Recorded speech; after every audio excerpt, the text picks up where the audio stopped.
Hello વિદ્યાર્થી મિત્રો, કેમ છો બધા? મજામાં? ફરીવાર આપણે મળીએ છીએ જેડી સર ફિઝિક્સ યુટ્યુબ ચેનલની અંદર મારી સાથે. અને મિત્રો, આજે આપણે ચર્ચા કરવાની છે ચેપ્ટરની એક નાનકડી એવી અગત્યની થિયરી, જેનું નામ છે વેગમાન સંરક્ષણનો નિયમ. તો પહેલાં તો સંરક્ષણ શબ્દ જ્યારે આપણે સાંભળીએ છીએ ત્યારે આપણને એટલી વસ્તુ યાદ રહેવી જોઈએ કે એ વસ્તુ જે છે એ ભૌતિક રાશિ જે છે એ અચળ રહેશે. કારણ કે ઉર્જા સંરક્ષણનો નિયમ આપણે નાનપણમાં ભણી ચૂકેલા છીએ. તો ઉર્જા સંરક્ષણનો નિયમ એ શું કહેવા માગતો હતો કે કુલ ઉર્જા કેવી રહે છે? અચળ રહે છે. તેનું એક સ્વરૂપમાંથી બીજા સ્વરૂપમાં શું થાય છે? માત્ર રૂપાંતર થાય છે. તો સંરક્ષણ શબ્દ જે રાશિ પાછળ લગાવવામાં આવે છે એનો મતલબ એવો થાય છે કે રાશિ જે છે એ કેવી હોય છે મિત્રો? અચળ હોય છે. તો અહીંયા આપણે વેગમાન સંરક્ષણનો નિયમ એટલે કે વેગમાન અચળ હોય આપણે એવું સાબિત કરીને કંઈક બતાવવાનું છે. તો એ સમજવા માટે સૌપ્રથમ આપણે ઉદાહરણ લઉં છું એક નાનકડું એવું ગન અને બુલેટનું. બંદૂક અને ગોળી ગુજરાતીમાં વાત કરીએ તો મિત્રો શરૂઆતમાં વાત કરીએ. ધારો કે અહીંયા આપણી પાસે કોઈક ગન છે.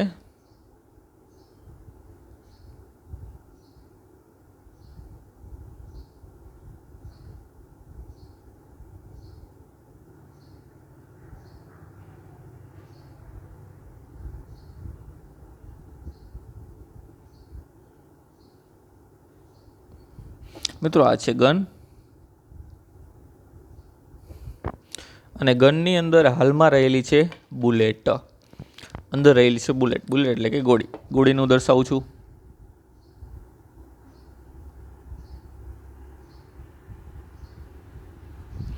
અંદર રહેલી છે બુલેટ નાનકડી એવી. હજી આપણે ફાયર કરેલી નથી, એટલે બુલેટ ગનમાંથી બહાર નીકળેલી નથી. તો અહીંયા બુલેટ અને ગન એટલે કે ગોળી અને બંદૂકનું આખું તંત્ર કહેવાશે.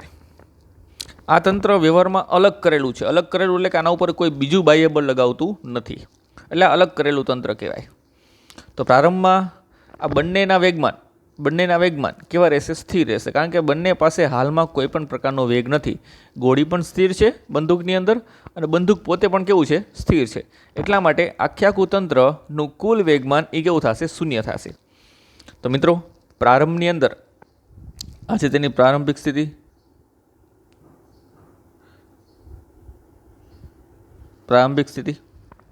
પ્રારંભિક સ્થિતિમાં બંનેના વેગમાન કેવા છે? શૂન્ય છે.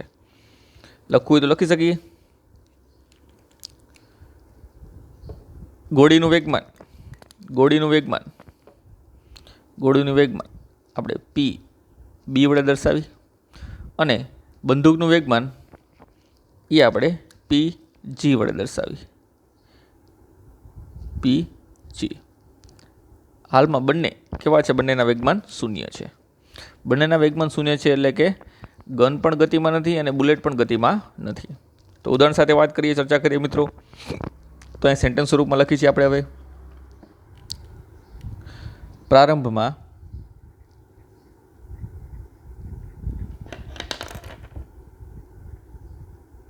બંદૂક વત્તા ગોળી થી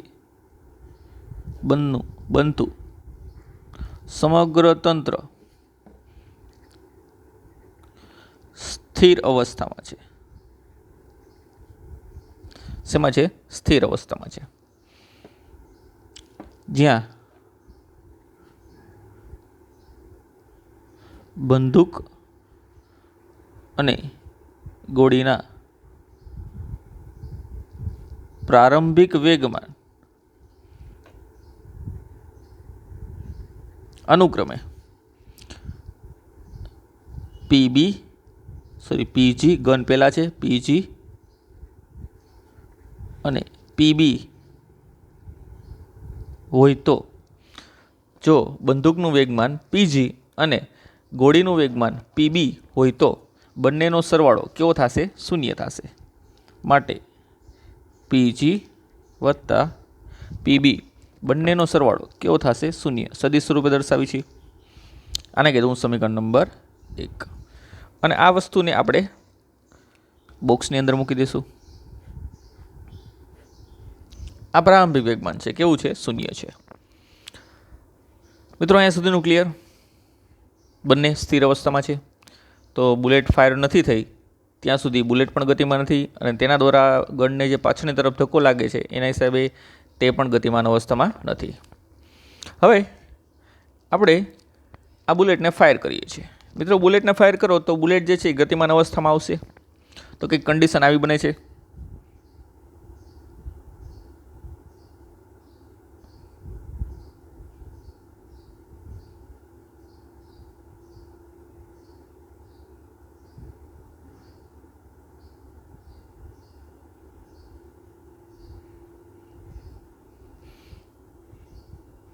તો એ જ ગન છે મિત્રો, મોટી દેખાશે પણ મોટી ગન છે, એને એ જ ગન છે. એ ગનમાંથી હવે બુલેટ ફાયર થઈને ધારો કે આ જગ્યાએ પહોંચી ગઈ છે. તો હવે બુલેટ પણ ગતિમાં છે અને તેનો વેગ ધારો કે VB ધારી લઉં તો આનું વેગમાન જે છે મિત્રો, આનું વેગમાન એ લખી શકાશે P-B. ધારો કે આનું વેગમાન છે P-B અને એને અનુરૂપ ગનની તરફ પાછળની તરફ ધક્કો લાગશે એટલે આનું વેગમાન આપણે ધારી લઈએ છીએ P-G. હવે ન્યૂટનની ગતિનો ત્રીજો નિયમ આપણી પાસે છે. તો ન્યૂટનના ગતિના ત્રીજા નિયમ અનુસાર ગન બુલેટ ઉપર જેટલું બળ આ દિશામાં લગાડશે, આ છે બુલેટ પર લાગતું બળ, જેનું FB વડે દર્શાવું આ બાજુ, તો એટલું જ બળ બુલેટ ગન ઉપર આ દિશામાં લગાડે છે, જેને આપણે FG વડે દર્શાવીએ છીએ. ન્યૂટનના ગતિના ત્રીજા નિયમ અનુસાર આ બંને બળના મૂલ્ય સમાન હોય છે અને દિશા પરસ્પર વિરુદ્ધ હોય છે. અહીંયા તમે ફાયર કરો તો બુલેટની પાછળના ભાગમાં શરૂઆતમાં, અહીંયા જ્યારે અંદર હોય છે ત્યારે પાછળના ભાગમાં શરૂઆતમાં એક નાનકડો દારૂગોળો હોય છે. એ દારૂગોળા ઉપર બળ લાગે છે અને એ વિસ્ફોટ પામે છે. વિસ્ફોટના કારણે બુલેટ આગળની તરફ ધકેલાય છે અને એ જ વિસ્ફોટના કારણે ગન પાછળની તરફ ધકેલાય છે. તો આપણને ઝાટકો લાગે છે. હાથમાં પકડેલી ગન હોય તો હાથમાં શું લાગે છે? ઝાટકો લાગે છે. વ્યવહારમાં આ રીતનું બુલેટ જે છે એ કાર્ય કરે છે. તો મિત્રો, અહીંયા ચર્ચા વિચારણામાં આપણે હવે બુલેટ અને ગનનું વેગમાન શૂન્ય લઈ શકીએ નહીં, કારણ કે બુલેટ પણ હવે ગતિમાં છે અને એટલા જ સમય માટે ગન પણ સેજ માઇનોર એવી ખસશે એટલે કે ગતિમાં આવશે. અને આ બંને બળો સમાન મૂલ્યના પરસ્પર વિરુદ્ધ દિશામાં હોય છે. એટલે કે ગન વડે બુલેટ પર લાગતું બળ આ દિશામાં, જેને FB કહી, અને એટલું જ બળ બુલેટ વડે અંદર ગન પર આ દિશામાં લાગે છે, જેને આપણે FG કહીએ. G ફોર ગન અને B ફોર બુલેટ. અહીંયા પણ સદિશ સ્વરૂપે છે અને અહીંયા પણ સદિશ સ્વરૂપે દર્શાવી છે આપણે. ક્લિયર? તો હવે આને અંતિમ સ્થિતિ કહીએ અને આપણે અંતિમ સ્થિતિ કહીએ.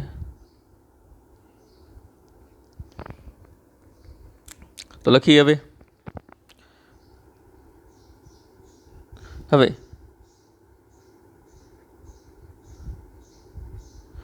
ફાયરિંગ બાદ ન્યૂટનના ગતિના ત્રીજા નિયમ અનુસાર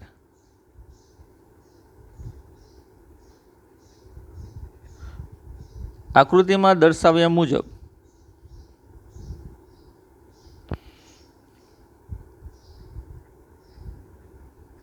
ગન દ્વારા બુલેટ પર લાગતું બળ FB અને બુલેટ દ્વારા ગન પર લાગતું બળ FG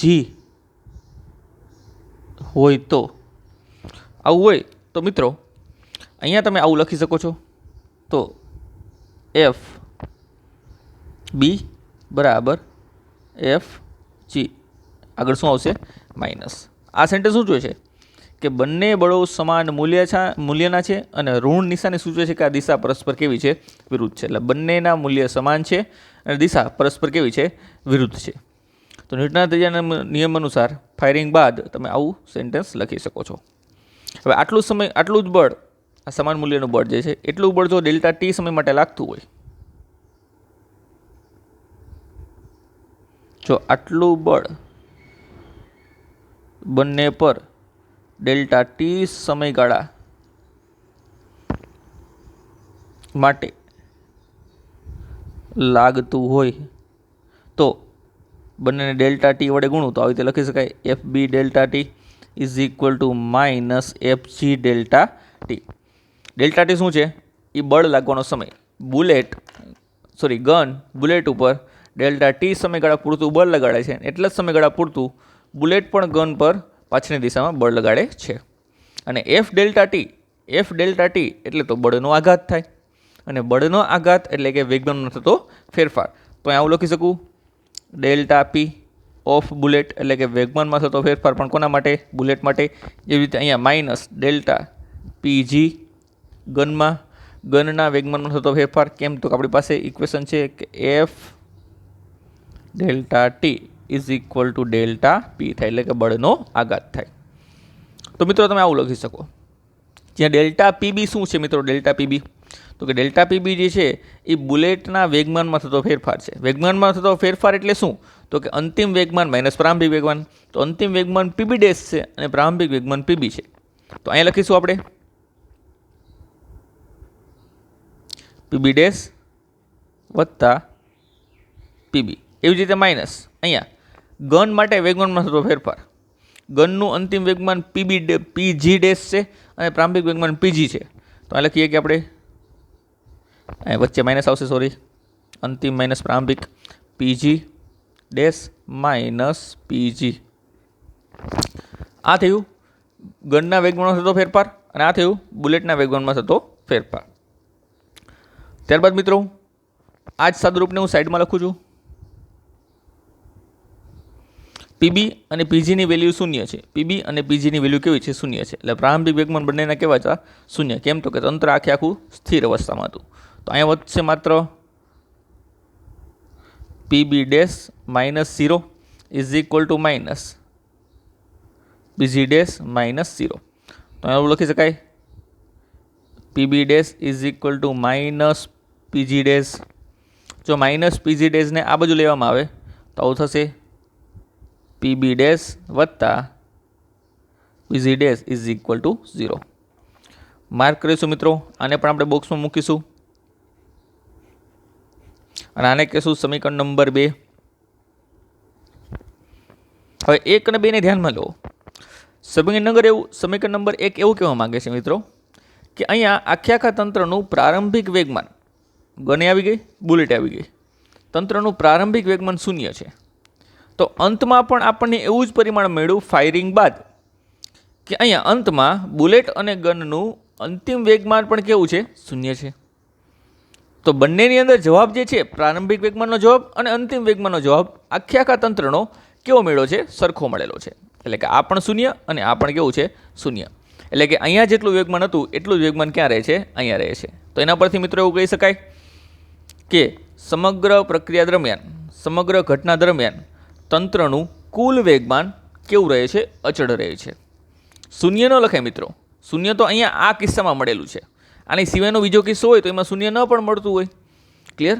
શૂન્ય તો માત્ર એક એક્ઝામ્પલ પૂરતું છે આપણા માટે, પણ પ્રારંભિક વેગમાનનું મૂલ્ય જે કંઈ પણ છે એ જ અંતિમ વેગમાનનું મૂલ્ય છે. એટલા માટે એવું તમે લખી શકો કે સમગ્ર ઘટના દરમિયાન અહીંયા તંત્રનું કુલ વેગમાન એટલે કે બુલેટ પ્લસ ગનનું કુલ વેગમાન કેવું રહે છે? અચળ રહે છે. અને આ જ ઉદાહરણ તરફથી આપણે વેગમાન સંરક્ષણના નિયમનો એક વિધાન બનાવી છે. તો મિત્રો આ વસ્તુ ખાસ જોજો. 2 માર્કની 3 માર્કની થિયરી છે તમારા માટે. તો હવે આપણે વેગમાન સંરક્ષણના નિયમનું વિધાન લખીશું. તો મિત્રો લખીએ વિધાન. હવે આંતરક્રિયા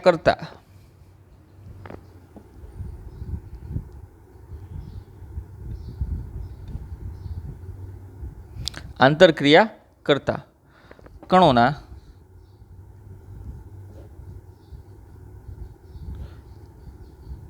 અલગ કરેલા તંત્રનું કુલ વેગમાન અચળ રહે છે.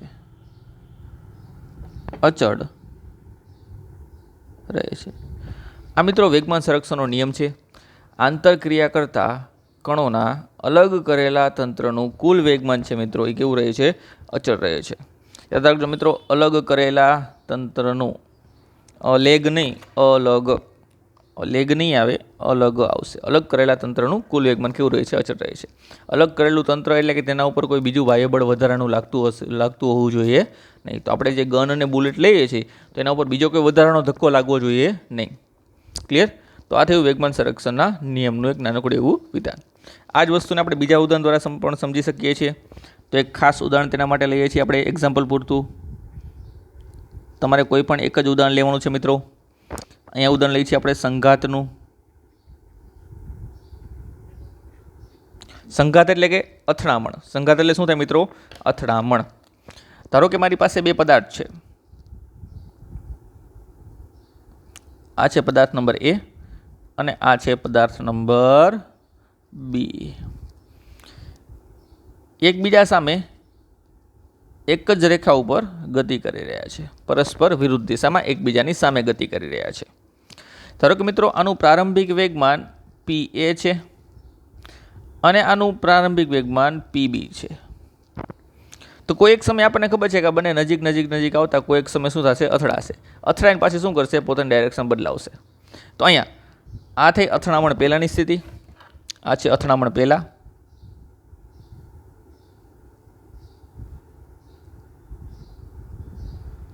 ચલો હવે અથડામણ બાદની સ્થિતિ દર્શાવું છું. મિત્રો અથડામણ બાદ આ બંને બોલ એકબીજા સાથે અથડાઈને પરસ્પર વિરુદ્ધ દિશામાં ગતિ કરશે. આ એ અને બી પદાર્થ આ બાજુ ગતિ કરશે અને એ પદાર્થ આ બાજુ ગતિ કરશે. અથડામણ બાદ તેનો વેગ સરખો હોય પણ ખરા ને ન પણ હોય, એટલે તેનું વેગમાન પણ બદલાઈ શકે છે. એટલે તેનું અંતિમ વેગમાન ધારું છું PA' અને આનું અંતિમ વેગમાન ધારું છું મિત્રો PB'. એટલે કે અથડામણ બાદની સ્થિતિ. અથડામણ બાદની સ્થિતિ. ઉપરની અથડામણ પહેલાંની સ્થિતિ છે, નીચેની અથડામણ બાદની સ્થિતિ છે. તો અહીંયા બંનેના વેગમાન આપણે ધારી લીધા છે. આ તમારે સેન્ટેન્સ સ્વરૂપમાં લખવાનું રહેશે કે પ્રારંભિક વેગમાન PA હતું, PB હતું, અથડામણ બાદનું અંતિમ વેગમાન PA' અને PB' હતું. હવે હું એ રીતે અહીંયા લખતો નથી, પણ ખાસ કરીને એવું વિચારી શકું છું કે જ્યારે આ બંને અથડાના હશે, એક્ઝેક્ટ અથડાના હશે, એટલે અથડામણની સ્થિતિ કંઈક આવી હશે.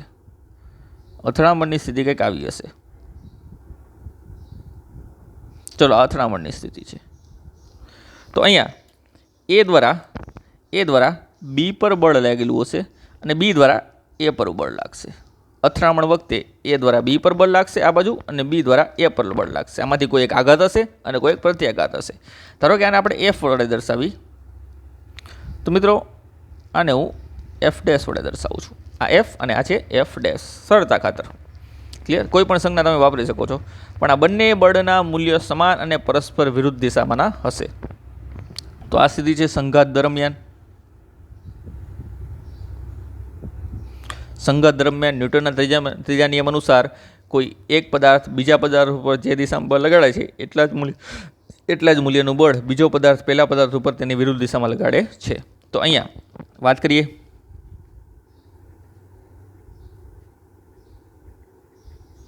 બે પદાર્થોના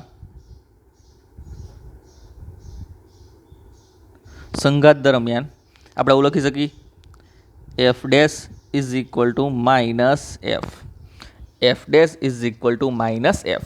અને જો આ બળ ડેલ્ટા ટી સમય માટે લાગતું હોય તો મિત્રો આવું લખી શકાય F' delta T is equal to minus F delta T. અને F ડેલ્ટા ટી એટલે આપણને ખબર છે શું થાય? બળનો આઘાત. પણ આ કોના માટેનું બળ છે? તો કે એ માટેનું બળ. તો લખીશું delta PA minus F delta T, એટલે એ પણ લખી શકાશે ડેલ્ટા પી. એ કોના માટે થશે? બી માટે. તો અહીંયા એના વેગમાનમાં થતો ફેરફાર ઇઝ ઇક્વલ ટુ બીના વેગમાનમાં થતો ફેરફાર. વેગમાનમાં થતો ફેરફાર એટલે અંતિમ માઇનસ પ્રારંભિક. તો અહીંયા લખીએ PA' minus PA is equal to minus PB' minus PB. અંતિમ માઇનસ પ્રારંભિક. અંતિમ છે PA' અને PB' અને પ્રારંભિક છે PA અને PB. તો મિત્રો આવી રીતે લખી શકો. ચલો સદરૂપ આપીએ. તો અહીંયા છે PA', અહીંયા છે PA. કાઉન્સ છૂટો પાડી દો તો આ માઇનસ પ્લસ થઈ જશે, જેનું આગળ લખું છું PB, અને પ્લસ માઇનસ થશે, જેને PB' કહું છું એ પાછળ લખું છું. માઇનસ પ્લસ એટલે PB પ્લસ એ આગળ લખાય છે અને માઇનસ PB' એ પાછળ લખાય છે. તો મિત્રો હવે માઇનસ પીબી ડેશને અહીંયા લઈ આવી અને આ માઇનસ પી એને પેલી બાજુ આવવા દે એટલે બંને પ્લસ થઈ જશે. તો અહીંયા લખી નાખી P A dash minus PB ડેશને આ બાજુ લાવતા plus PB dash is equal to minus P એને પેલી બાજુ એટલે પ્લસ પી એ વત્તા પીબી તો હતું જ તે. તો મિત્રો આપણને આવું કંઈક સમીકરણ મળેલું છે. અહીંયા આપણને આવું કંઈક સમીકરણ મળેલું છે. આ શું જોઈએ છે યાદ કરો. તો પી એ ડેશ વત્તા પીબી ડેશ એટલે કે પી એ ડેશ વત્તા પીબી ડેશ એટલે કે તંત્રનું અથડામણ બાદનું વેગમાન આખું તંત્ર જ કહેવાશે. એ અને બીથી બનતું તંત્ર કહેવાશે. તો તંત્રનું અથડામણ બાદનું વેગમાન એટલે કે અંતિમ વેગમાન ઇઝ ઇક્વલ ટુ પી એ વત્તા પીબી એટલે કે અથડામણ પહેલાંનું વેગમાન. તંત્રનું અથડામણ પહેલાંનું વેગમાન એટલે કે પ્રારંભિક વેગમાન. તો અહીં આવું લખી શકાય તંત્રનું અંતિમ વેગમાન બરાબર તંત્રનું પ્રારંભિક વેગમાન. તો આ વસ્તુ મિત્રો આપણને શું જોઈએ છે, જેટલું પ્રારંભિક વેગમાન હતું એટલું જ અંતિમ વેગમાન રહે છે. એટલે કે તેના વેગમાનમાં કોઈ પણ જાતનો ફેરફાર થતો નથી. એટલે કે અહીંયા તંત્રનું વેગમાન તંત્રનું કુલ વેગમાન અચળ રહે છે. તંત્રનું કુલ વેગમાન કેવું રહે છે મિત્રો? અચળ રહે છે. તો આથી સમગ્ર વાત વેગમાન સંરક્ષણના નિયમની આ ઉદાહરણ દ્વારા પણ તમે સમજાવી શકો છો અને ગન અને બુલેટના ઉદાહરણ દ્વારા પણ સમજાવી શકો છો. ઇન શોર્ટ આપણને આઈડિયા આવી જવો જોઈએ કે આંતરક્રિયા પહેલાં એટલે કોઈ પણ ઘટના પહેલાંનું વેગમાન અને ઘટના બાદનું કુલ વેગમાન એ કેવું રહે છે? હંમેશા અચળ રહે છે. તો આ થઈ વેગમાનમાં થતા સંરક્ષણની વાત. ત્યારબાદનો આપણો નાનકડો એવો ટોપિક છે મિત્રો એક બિંદુગામી બળો અને કણોનું સંતુલન. એકદમ સરળ છે અને સિમ્પલ છે. વ્યવહારમાં જનરલી એક્ઝામની અંદર પૂછાઈ શકે એવું નથી, પણ આનો એક્ઝામ્પલની અંદર દાખલાઓની અંદર ઉપયોગ લઈ શકાય છે, એટલા માટે આની વ્યાખ્યાયિત કરવામાં આવે છે. હવે એક બિંદુગામી બળો એટલે શું મિત્રો? એની ચર્ચા સૌપ્રથમ કરીએ. તો એક બિંદુગામી બળો સૌપ્રથમ એની વ્યાખ્યા આપું છું. જે બળોની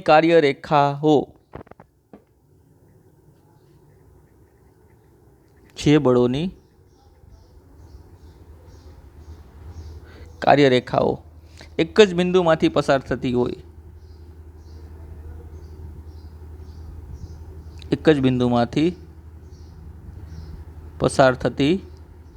હોય તો તે બળોને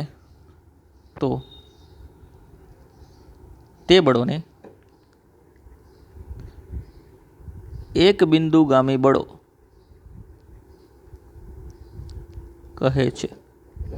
આથી એક બિંદુગામી બળોની વ્યાખ્યા. કેવા બળોની? એક બિંદુગામી બળોની વ્યાખ્યા એટલે કે ધારો કે હું વિચારેલો છું કયો એક બિંદુ છે, તેના ઉપર બળ લાગે છે આ બાજુ, જેનું મૂલ્ય છે F1 અને દિશા છે આ બાજુની. બિંદુને O કહી દો. એ જ બિંદુ ઉપર આ દિશામાં બળ લાગે છે મિત્રો, જેનું મૂલ્ય છે F2 અને દિશા આ બાજુ છે. તો આ બંને બળોને એક બિંદુગામી બળો કહેવાય. ઇન શોર્ટ યાદ રાખવા માટે એવું વિચારી શકીએ કે બંને બળો એક જ બિંદુ પર લાગતા હોવાથી એવા બળોને એક બિંદુગામી બળો કહે છે. ત્યારબાદ ચર્ચા કરીએ મિત્રો કણોનું સંતુલન એટલે શું. કણોનું સંતુલન એટલે કે કણ સંતુલિત સ્થિતિમાં હોવો જોઈએ, સ્થિર સ્થિતિમાં હોવો જોઈએ, ઇક્વિલિબ્રિયમ કન્ડિશનની અંદર હોવો જોઈએ. એટલે કે ધારો કે આ O બિંદુ પાસે કોઈ એક કણ રાખેલો છે અને આ કણ પર સમાન મૂલ્યના અને પરસ્પર વિરુદ્ધ દિશામાં બળ લગાડવામાં આવે તો આ કણ સ્થિર રહેશે, કોઈ પણ બાજુ ગતિ કરશે નહીં. કેમ? તો કે તેના પર લાગતું કુલ પરિણામી બળ એ કેવું છે? શૂન્ય છે.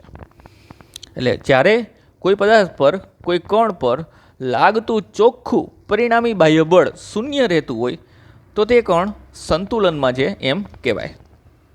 તો એની પણ વ્યાખ્યા લખીએ મિત્રો. જ્યારે કોઈ કણ પર લાગતું ચોખ્ખું પરિણામી બાહ્ય બળ શૂન્ય હોય તો તે કણ સંતુલનમાં છે તેમ કહેવાય. તેના પર લાગતું ચોખ્ખું બાહ્ય બળ કેવું હોવું જોઈએ? શૂન્ય હોવું જોઈએ. તો તે કણ સંતુલનમાં છે એમ કહેવાય. એક્ઝામ્પલ તરીકે મિત્રો ધારો કે મારી પાસે કણ તરીકે આ પેન છે. કણ તરીકે શું છે? આપણી પાસે આ પેન છે. આ પેનને તમે 10 ન્યૂટન બળથી આ બાજુ ખેંચો છો અને 10 ન્યૂટન બળથી આ બાજુ ખેંચો છો, તો પેન કઈ બાજુ ગતિ કરશે? તો તમારો જવાબ આવશે એકેય બાજુ નહીં સર. કેમ? તો કે પેન કેવી રહેશે સર? સ્થિર રહેશે. તો સ્થિર રહેવાનું કારણ શું? બળ તો તેના ઉપર 2 લાગે છે, 10 ને 10, પણ આ બંને બળોના મૂલ્ય સમાન છે ને દિશા પરસ્પર વિરુદ્ધ છે, એટલા માટે તેના ઉપર કોઈ બળ લાગતું નથી. એટલે કે પેન પર લાગતું ચોખ્ખું બાહ્ય બળ કેવું છે? શૂન્ય છે. એટલે તેના ઉપર કોઈ પણ પ્રકારનું બળ લાગતું નથી. તો અહીંયા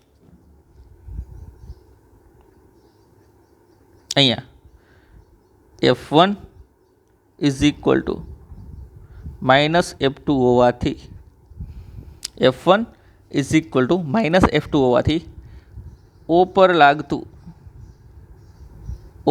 લાગતું પરિણામી બાહ્ય બળ જેનું સિગ્મા F વડે દર્શાવવું. સિગ્મા F એટલે કે બળોનો સરવાળો, કુલ બળ F1 વત્તા F2 એ કેવું થશે? શૂન્ય થશે. કારણ કે F1ની જગ્યાએ તમે -F2 મૂકી દો. -F2 વત્તા +F2 ઇઝ ઇક્વલ ટુ શું થશે? 0. એટલે તેના પર લાગતું ચોખ્ખું બાહ્ય બળ કેવું છે? 0. માટે કણ O સ્થિર અવસ્થામાં જ રહેશે. એટલે કણ O સંતુલિત સ્થિતિમાં છે એમ કહેવાય. કણ O સંતુલિત સ્થિતિમાં છે એમ કહેવાય. ક્લિયર? એટલે કે કણ O સંતુલિત સ્થિતિમાં છે તેમ કહેવાય. હવે વ્યવહારમાં આની જગ્યાએ જો આવું હોય તો પણ સેમ પ્રોસેસ થાય.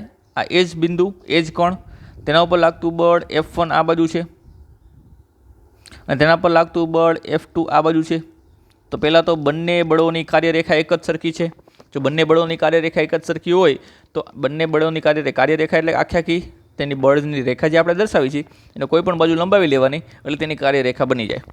જે એક જ બિંદુમાંથી પસાર થતી હોય તો એક બિંદુગામી બળો કહેવાય. અને એક બિંદુગામી બળોના મૂલ્ય સમાન અને દિશા પરસ્પર વિરુદ્ધ છે તો ત્યારે પણ આવી જ કન્ડિશન બને અને તેના પર લાગતું કુલ બળ પાછું કેવું થાય? શૂન્ય થાય. ક્લિયર મિત્રો? તેના પર લાગતું કુલ બળ એ કેવું થાય? શૂન્ય થાય. તો વ્યવહારમાં આની જગ્યાએ 3 બળો લાગતા હોય, કોઈ કણ પર લાગતા 3 બળો હું દર્શાવું છું. ધારો કે આ કોઈ કણ O છે,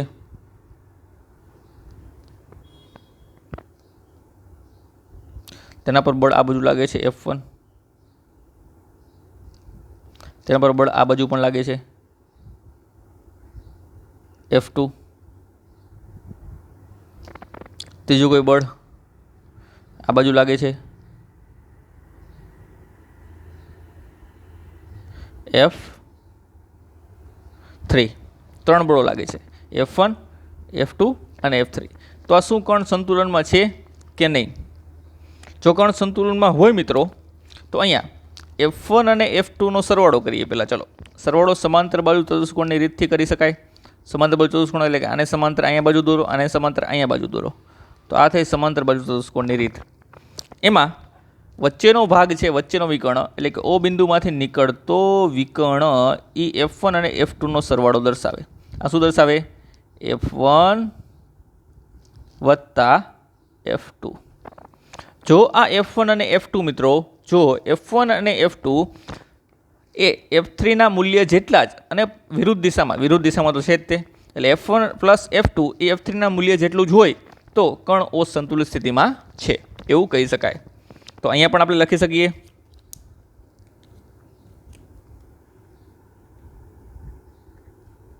વળી નીચેની આકૃતિ માટે કણ ઓની સંતુલન અવસ્થા મેળવવા માટે F3 is equal two -F1 plus F2 હોવું જોઈએ. એટલે કે F3નું મૂલ્ય અને F1 પ્લસ F2નું મૂલ્ય સમાન પરંતુ દિશા પરસ્પર વિરુદ્ધ હોવી જોઈએ. તો સિગ્મા F એટલે કે F1 plus F2 plus F3 is equal શું થાય? 0 થાય. શું થાય? 0 થાય. તો કણ જે છે કેવી સ્થિતિમાં રહેશે? સંતુલન સ્થિતિમાં રહેશે. એટલે કે આવી રીતે કણ O પાસે, બિંદુ O પાસે ઘણા બધા બળો લાગતા હોય. ધારો કે 5, 6, 10, 15 બળો લાગે છે, પણ જો એનો સદિશ સરવાળો શૂન્ય થતો, ખાલી સરવાળો નથી મિત્રો, માથે સદિશ મૂકેલા છે જો, એટલે કે સદિશ સરવાળો છે. જો તેનો સદિશ સરવાળો શૂન્ય થતો હોય મિત્રો, તો તે કણ અથવા તો તે પદાર્થ હંમેશા સંતુલિત સ્થિતિમાં રહે છે. આ વસ્તુ તમારે ખાસ યાદ રાખવાની છે. વળી તમે આવું પણ લખી શકો, બળ કેવી રાશિ છે મિત્રો? સદિશ રાશિ હોય તો કોઈ પણ સદિશને x, y અને ઝેડની દિશામાંના ઘટકો હોય છે. તો એવી રીતે અહીંયા સિગ્મા fx એટલે કે f1x વત્તા f2x વત્તા f3x એ પણ શૂન્ય થવું જોઈએ. સિગ્મા fy બરાબર f1y વત્તા f2y વત્તા f3y એ પણ શૂન્ય થવું જોઈએ. અને sigma fz is equal two f1z f2z અને f3z એ પણ શૂન્ય થવું જોઈએ. એટલે કે ત્રણેય ઘટકો, ત્રણેય બળોના ત્રણેય દિશામાંના ઘટકોનો સરવાળો પણ શૂન્ય થવો જોઈએ. f1x એટલે કે f1નો x અક્ષની દિશામાંનો ઘટક, એવી રીતે બીજાનો x અક્ષની દિશામાંનો ઘટક, એવી જ રીતે ત્રીજાનો x અક્ષની દિશામાંનો ઘટક. f1y એટલે કે પહેલાનો y અક્ષની દિશામાંનો ઘટક, એવી રીતે બીજાનો અને ત્રીજાનો. અને f1z એટલે કે પહેલાનો z અક્ષની દિશામાંનો ઘટક, એવી રીતે બીજાનો અને ત્રીજાનો. તો અહીંયા પ્રત્યેક દિશામાંના ઘટકોનો સરવાળો પણ શૂન્ય થવો જોઈએ. તો લખીશું અહીંયા પ્રત્યેક દિશામાંના ઘટકોનો સરવાળો પણ શૂન્ય થવો જોઈએ. એ પણ કેવો થવો જોઈએ? શૂન્ય થવો જોઈએ. તો મિત્રો આ થઈ ચર્ચા એક બિંદુગામી બળો અને કણોના સંતુલનની. તો હવે આપણને નિશ્ચિતપણે યાદ રહેશે કે કોઈ કણ જે છે, કોઈ પદાર્થ છે, તેના પર લાગતા ગમે એટલા બાહ્ય બળો હોય, પણ એ બાહ્ય બળોનો સદિશ સરવાળો જો શૂન્ય લેવામાં આવે તો એ કણ હંમેશા સંતુલિત અવસ્થામાં રહે છે, સ્થિર અવસ્થામાં રહે છે. અથવા તો એવું પણ કહી શકો એ અચળ વેગથી ગતિ કરે છે. કારણ કે બાહ્ય બળ શૂન્ય તો આપણી પાસે બે ઓપ્શન રહે. ન્યૂટનના ગતિના પહેલા નિયમ અનુસાર આપણી પાસે બે ઓપ્શન રહે. જો કોઈ પદાર્થ પર બાહ્ય બળ ન લાગતું હોય તો પદાર્થ સ્થિર રહે અથવા તો પોતાની અચળ વેગથી ગતિ ચાલુ રાખે છે. એટલે સ્થિર પદાર્થ હોય તો સ્થિર રહેશે, અને અચળ વેગથી ગતિ કરતો હોય તો અચળ વેગી ગતિ શું કરશે? પોતાની ચાલુ રાખશે. તો આ એક નાનકડી એવી ચર્ચા છે. ત્યારબાદ મિત્રો આપણે ચર્ચા કરીશું નેક્સ્ટ લેક્ચરની અંદર આવા એક સંતુલનને અનુલક્ષીને એક નવા દાખલાની, જેથી વધારે આપણને આઈડિયા ક્લિયર થઈ જશે. તો મળીએ મિત્રો નેક્સ્ટ લેક્ચરમાં. આવે